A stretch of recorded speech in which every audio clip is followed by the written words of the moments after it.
Hello adventurer! Are you looking for the most unique way to explore Singapore?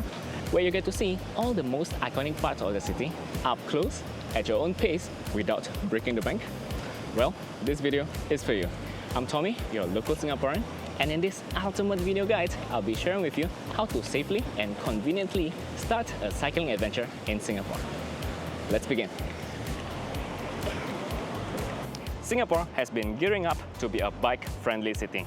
In the past few years alone, we've seen hundreds of kilometers of new cycling paths with hundreds more on the way. But how do you get a bike here? Well, you can bring your own, but save yourself the trouble. No worries, renting a bike has never been easier in Singapore.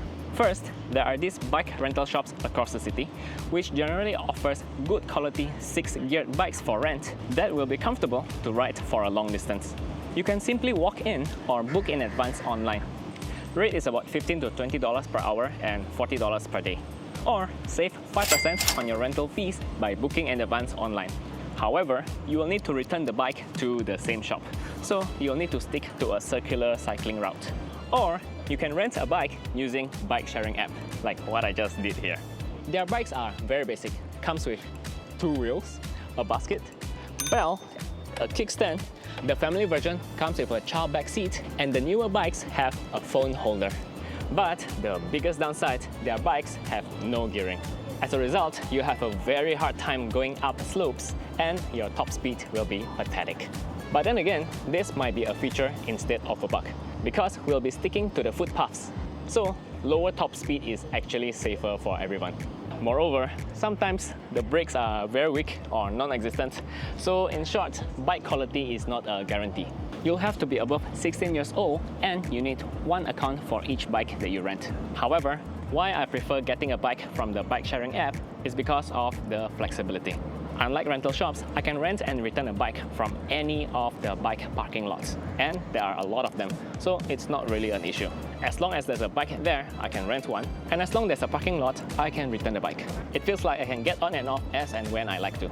As a result, this allows me to cover longer distance without having to double back to return the bike, or even just cover parts of a trail, then taking the public transport back home.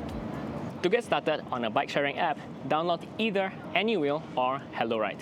The biggest difference between them is that AnyWheel, the green color bikes, will require an upfront deposit for you to rent a bike, whereas HelloRide will allow you to pay as and when you use it. Otherwise, the cost structure is very similar. AnyWheel costs $2 per hour and HelloRide $2.50 per hour.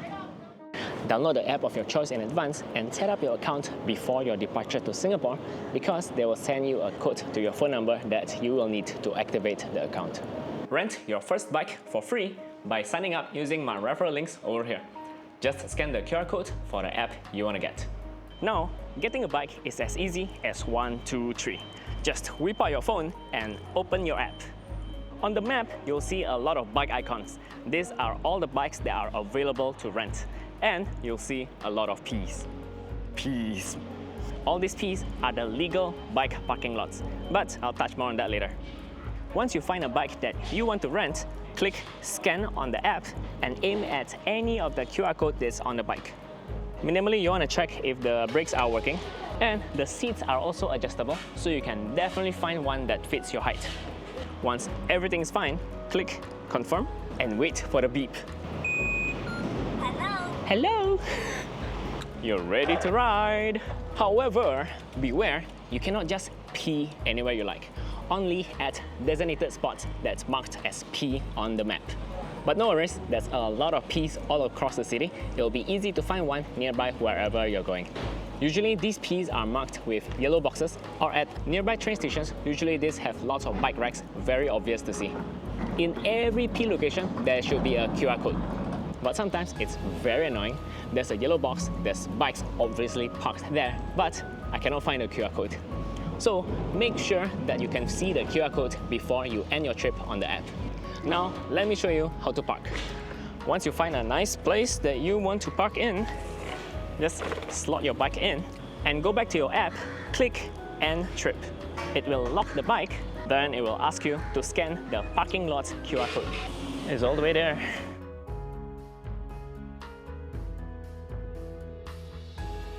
And once you finish your payment, which you can do via credit card or for Apple users, Apple Pay, and ta-da!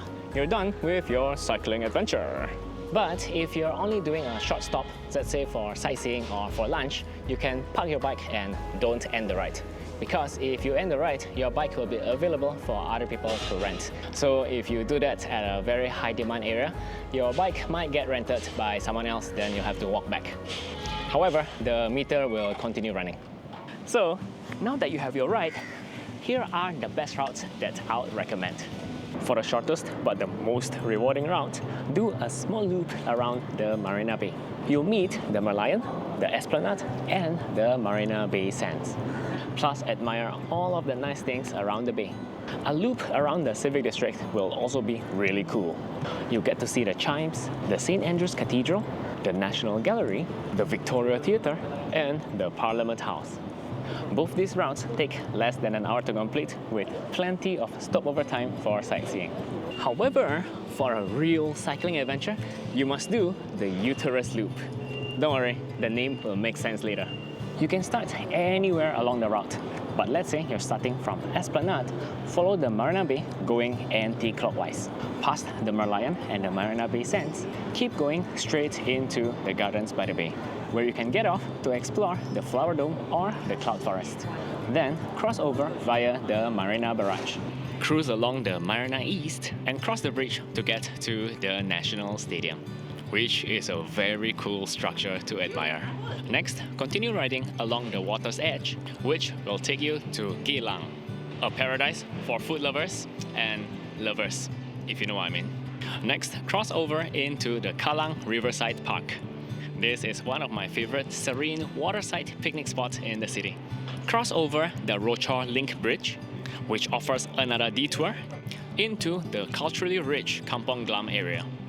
Roam the area for more sightseeing or more food, especially halal-friendly food at the Golden Mile Hawker Center. Otherwise, continue cruising along the river, passing by the F1 pit building, the Singapore Flyer, and ba-bam! You're back at the Esplanade. And ba-bam! You've completed the Uterus Loop. There's a little tumor here, I guess. However, for those who don't want to go through the trouble of getting your own bike and navigating between places, there are some guided biking tours that cover the routes that I mentioned. I've listed some that I recommend in the description below. And good news, you can get a discount on your tour by using my discount code DASHING when booking on Klook. Some of the popular spots like Chinatown and Little India are cyclable, but navigating there is quite complicated. So those destinations are worth going with a tour. But wait, there's more. Not many tourists get to do this or even know about this. But to fully enjoy the beautiful coast of Singapore, when you reach Marina East, turn right to get into the Bay East cycling path. This will take you through the East Coast Park. Enjoy the whole stretch of Coastal Park, which is home to some of the sickest playgrounds, peppered with many food options along the way. Past the ECP, turn into the Changi Jurassic Mall to meet some prehistoric dinosaurs along the way, before ending your trip at the Changi Terminal 4, where you can take the bus back to town or cool down at the Jewel at T1. Just park your bike at the P beside the car park. For the sake of safety and convenience, stick to the pedestrian footpaths or the bike lanes where they are available. Avoid getting onto the roads, because the moment you set your wheel onto the asphalt, a new set of complicated rules and risks will apply. So I'd rather skip all that mambo-jumbo. Helmets are good to have, but are optional on the footpaths. Front and back lights are a must if you are cycling at night. Keep left when you're cycling, and when riding in a group, ride in a single file. By the way, the maximum legal group limit for a cycling group is 10 people. And congratulations, you are now ready for an epic Singapore cycling adventure. But have you ever thought of what you're gonna eat when you're here? Well, watch this next video over here. I'll see you there. I can't go on anymore. I'm too tired.